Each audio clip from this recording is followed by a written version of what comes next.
My name is Margot Hayes, and I'm 66 years old. What I'm about to tell you changed my life forever.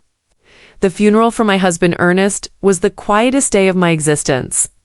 There, beside his grave, I received a message from an unknown number that sent a chill through me. "I'm alive. That's not me in the casket," I replied, my hands trembling. "Who are you?" The response took my breath away. "I can't say they're watching. Don't trust our sons." That moment tore my soul in two. My world crumbled. When I saw Charles and Henry, my own sons, standing by the casket with strangely calm expressions, something was wrong. Their tears seemed forced. Their hugs felt as cold as ice. For 42 years, Ernest had been my partner, my refuge, my reason for living.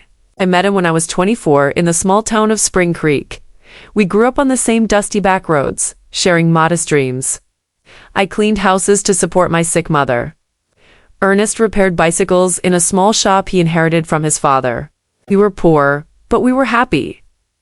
We had something money couldn't buy. Real love. I remember the first time he spoke to me. It was a Tuesday morning. I was walking toward the market in my faded green dress and worn-out shoes. He stepped out of his shop, grease-stained hands, and smiled at me with a shyness that made me fall in love instantly. "Good morning, Margot," he said in a soft voice. "Need me to check out your bike?" I didn't own a bike, but I came up with an excuse just to talk to him. That conversation turned into dates under the big old oak tree in Town Square Park. Then into promises of eternal love. And finally, into a simple wedding full of hope. The first few years were hard. We lived in a 2-bedroom house with a tin roof. When it rained, we'd set out pots all over the house to catch the leaks. But we were happy.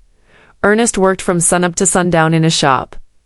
I sewed clothes for the women in town.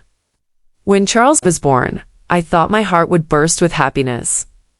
He was a beautiful baby with his father's big eyes and my smile.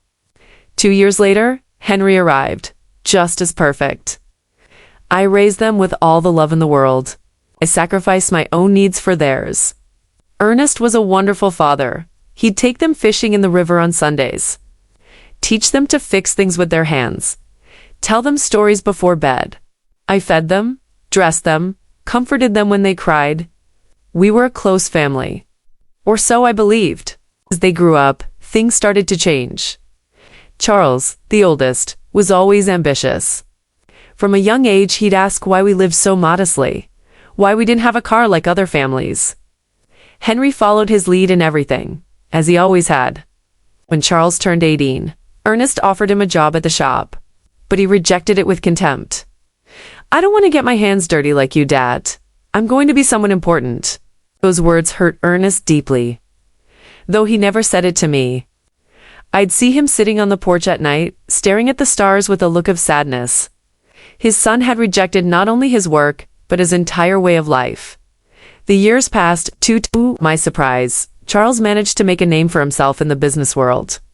He got a job at a real estate company in the city. Henry followed soon after. They both started making money, far more than Ernest and I had ever seen. At first, I was so proud. My sons had achieved what we never could, escaping poverty, building a better life. But little by little, that joy turned into sadness. Visits became less frequent. Phone calls grew shorter.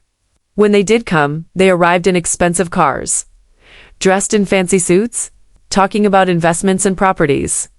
They'd look at us with a strange mix of pity and shame. "Mom," Charles said to me during one of their sporadic visits, "you and Dad should move somewhere better. This house is falling apart."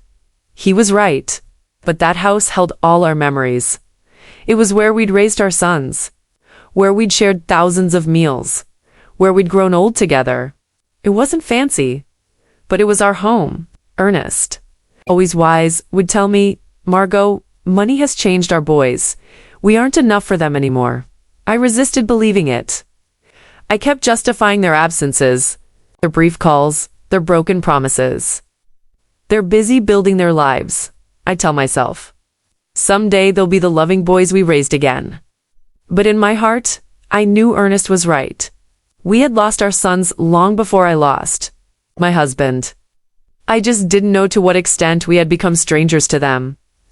The most drastic change came when Charles married Jasmine Albright, a woman from the city who never hid her disdain for our simple lifestyle. The first time he brought her home, she arrived in high heels that sank into the dirt of our porch, an elegant red dress that looked more expensive than everything I had ever owned. "Nice to meet you," she said with a forced smile, barely extending the tips of her fingers to greet me. Her eyes scanned our humble home with an expression I couldn't decipher, but it made me feel small. During dinner, Jasmine barely touched the food I had prepared with so much love. She moved the meatloaf around on her plate, cut tiny pieces of chicken, but ate almost nothing. Charles seemed nervous, constantly apologizing for things he had never been ashamed of before. "Next time we'll take them out to a restaurant," he whispered to Jasmine, thinking I couldn't hear, but I heard him. Every word pierced my heart like a knife. Henry, for his part, remained single, but adopted the same distant attitude as his brother. His visits were limited to special occasions. Even then, he always seemed in a hurry to leave, constantly on his phone, closing deals. Even during our conversations, "Mom, I have to go," he'd always say before it was time. "I have an important meeting early tomorrow." Family Sundays became a distant memory. Christmases grew cold and formal. My sons would bring expensive gifts we didn't need. They'd stay for 2 or 3 hours, then leave with evident relief. Ernest and I grew old alone, comforting each other. He continued to work in his shop, though his hands no longer had the same strength. I continued with my sewing, but my eyes weren't the same. We made do with our small income, proud not to ask for anything from our successful sons. "Do you know what the saddest part is, Margot?" Ernest said to me one night as we drank coffee on the porch. "It's not that they have money. It's that the money has made them believe we aren't important anymore." He was right, as always. My sons hadn't just changed financially. They had changed in their hearts. We were no longer their beloved parents. We were an uncomfortable reminder of a past they wanted to forget. Things got worse when Charles bought a $200,000 house in an exclusive neighborhood in the city. Henry did the same soon after, investing in a luxury condo that cost $150,000. Suddenly, our sons were owners of fortunes we couldn't even imagine. "You should sell this house and move into a retirement community," Jasmine suggested during one of her rare visits. "There are some very nice places for people your age. You'd be more comfortable." The word community hit me like a slap. A retirement community. After 40 years of building our home, after raising these sons with so much love, they wanted to send us to a home. "We don't need a home," Ernest replied with the dignity that always characterized him. "We're fine here in our house." But I saw the expression on Charles and Henry's faces. They supported Jasmine's idea.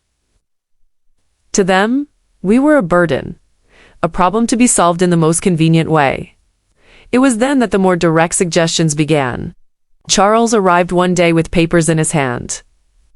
Documents he had prepared without consulting us. "Dad, Mom," he said with that fake smile he had perfected, "I've been thinking about your future.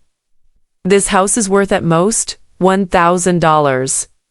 If you sell it, I can add some money, so you can move somewhere better. A better place." Us. There was no place better than the home where we had been happy for decades. But Charles didn't understand that. For him, everything came down to numbers, to monetary value. "Besides," he continued, "I think Dad should retire from the shop. He's already 70 years old. It's time to rest."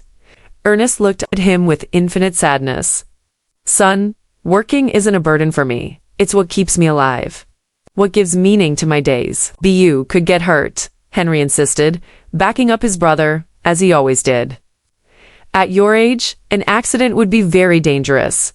Their words sounded caring, but I sensed something more behind them. An impatience, an urgency I couldn't fully grasp. The following months were tense. My sons increased the pressure for us to sell the house. They brought real estate agents without telling us. They had it appraised without our permission. They even began to talk about what would be best for everyone. "Look," Charles said to us during one particularly uncomfortable dinner, Jessamine and I have decided to have kids soon. We'll need help with the expenses. If you sell the house and move to a smaller place, that money could be an early inheritance. An early inheritance. Who is asking for our inheritance? Well, we were still alive. The audacity of the request left me speechless. Ernest remained calm, but I saw his jaw tense. Son, when your mother and I die, everything we have will be yours. But while we're alive, our decisions are our own. Don't be stubborn, Henry cut in with a harshness. I had never seen from him before. You're old now. You can't keep living in the past. That night, after they left, Ernest and I stayed up talking until dawn. For the first time in our marriage, we discussed the possibility that our sons